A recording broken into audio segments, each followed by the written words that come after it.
Being able to answer this question, who am I and what do I want? You know, many times when I go out of the country, I am baffled by that question. To explain what is your occupation, I've stood there for 10 minutes. Well, am I a talk show host? Well, I'm more than a talk show host. Am I a businesswoman? I'm a businesswoman. I'm more than a businesswoman. Am I an entrepreneur? I'm more than an entrepreneur. So I just leave it blank or self-employed. So I'm not asking for the roles that you play as daughters. I'm not asking that question. What are the roles that you play as a daughter, as a friend, as a sister? You're going to be a lawyer. You're going to teach. You're going to be a pharmacist. I'm asking the bigger question of who am I? Who am I really? My answer is I am God's child. I am that which is born of all that is. I am, as Pierre de Chardin said, a spiritual being having a human experience. Come trailing the breath of the ancestors yet, but trailing the breath of the angels. And understanding that because I am connected to the source of all that is possible for me. That's who I am. And what do I want? I don't want to just be successful in the world. I don't want to just make a mark or have a legacy. The answer to that question for me is I want to fulfill the highest, truest expression of myself as a human being. I want to fulfill the promise that the Creator dreamed when He dreamed the cells that made up me. What do I want? You must have some kind of vision for your life. Even if you don't know the plan, you have to have a direction in which you choose to go. I never was the kind of woman who liked to get in a car and just go for a ride. I had a boyfriend who would say, let's just go for a ride. I want to know, where are we going? Do we have a destination? Is there a plan? Or are we just riding? What I've learned is that's a great metaphor for life. You want to be in the driver's seat of your own life, because if you're not, life will drive you. Knowing who you really are in this space and time that we embody. That's number one. What do you want? Who are you? Number two, you must find a way to serve. Martin Luther King said that not everybody can be famous, but everybody can be great, because greatness is determined by service. Now, we live in a world where everybody wants to be famous and where we admire people for just being famous. We think being known brings us value. The truth is, all of that will fade in time. The real truth is that service and significance, service and the significance that you bring to your service is that which is lasting. So to be able to, whatever your occupation or job or talent or gift is, our honorees today getting doctorate degrees, to apparently opposite fields, HIV and AIDS and the spoken word. But what they have in common is service, using the spoken word in service to community and the world. Using your knowledge and information about HIV and AIDS and medicine in service to the world. And if you look at all the most successful people in the world, whether they know it or not, they have that paradigm of service. Everybody's talking about Mark Zuckerberg and IPO. Service. Jay-Z rapping. Service. through the word, to people, through song. For many years, I was really just happy to be on TV, and people would stop and say, "Oh, you on TV?" "Yeah, I'm on TV. I like being on TV. It's a nice job." That I went back and I took a long look at what it was I was doing on TV and made a decision that I was no longer going to just be on TV, but I was going to use TV as a platform, as a force for good, and not be used by TV. And I will tell you, my decision to make that significant change in the way I operated on television, using television as a service, changed my career exponentially.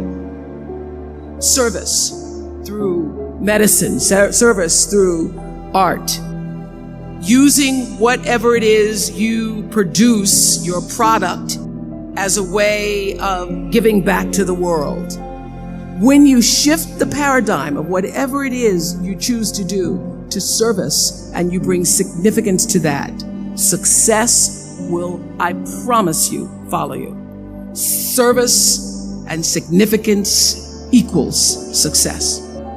That's number 2. Number 3, it's so simple, but so hard to do. Always do the right thing. Be excellent. People notice. Think of how you notice. You go to Taco Bell, somebody gives you an extra napkin and some sauce. You notice. You want to go back to that person. Because even at Taco Bell, excellence shows itself. Be excellent. Let excellence be your brand. Everybody talks about building a brand. I never even knew what that was. When people say, "You're a brand," I would say, "No, I'm just Oprah." What I recognize now is that my choice to, in every way, in every example, in every experience, to do the right thing and the excellent thing is what has created the brand. And what I know is that when you are excellent, you become unforgettable. People remember you. You stand out. Regardless of what it is, you become an unforgettable woman. And that is what we all want. We want to be unforgettable and not forgettable. So doing the right thing, even when nobody knows you're doing the right thing, will always bring the right thing to you. I promise you that. Why? Because the third law of motion is always at work. For every action, there's an equal and opposite reaction. That is so true in all of our lives. That's what Newton said. Celia in The Color Purple said it. Everything you even try to do to me, already done to you. Everything you even try to do to me, already done to you. So you don't have to worry about revenge or getting back at somebody, making sure they pay. You just have to do the right thing, and the right thing will follow you even when people don't support it. I remember many times on my show. There are many shows y'all never saw. And the reason you didn't see them is because I got the last vote. And I remember 2010, my team, hardest working team in television, had done this interview with a woman who turns out she was a Sunday school teacher by day and a sex addict at night. Ooh. And they were like, "You won't believe it. We got her going out. We got her with the men, and we get to show her." And she was willing to show us everything. I sat down with a woman for an interview that was taped. And during the process of the interview, I said, "Why are you doing this?" And she said, "Oh, I want to help people. I want to tell my story and I want to help people." I I said, do you have children? She says, yes, I have a 10-year-old son. I knew right then this is never going to see the light of day. So we got off the air and I said to the lady, we are not going to air that show. And she said, why?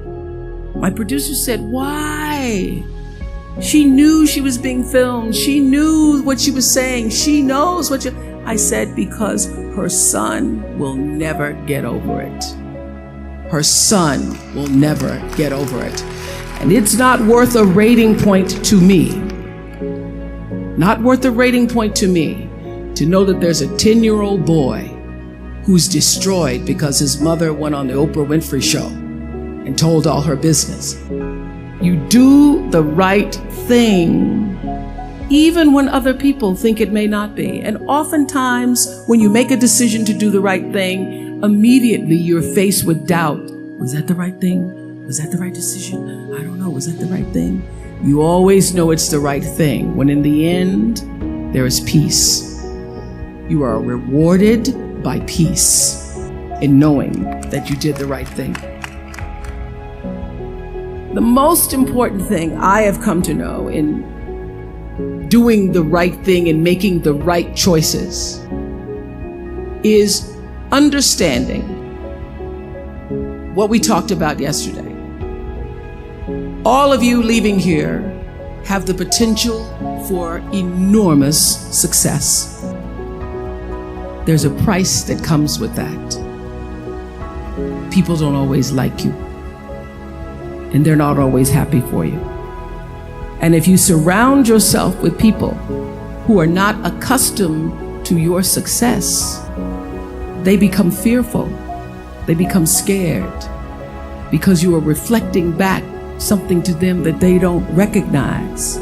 Now, they're not going to say, I'm very fearful, because you're reflecting back to me something I don't recognize. They're going to say, you know what they're going to say? They're going to say, who she thinks she is. Who she thinks she is. That only happens when you are around people who do not mean and want and aspire to the best for you. People who want the best for you want you to be your best.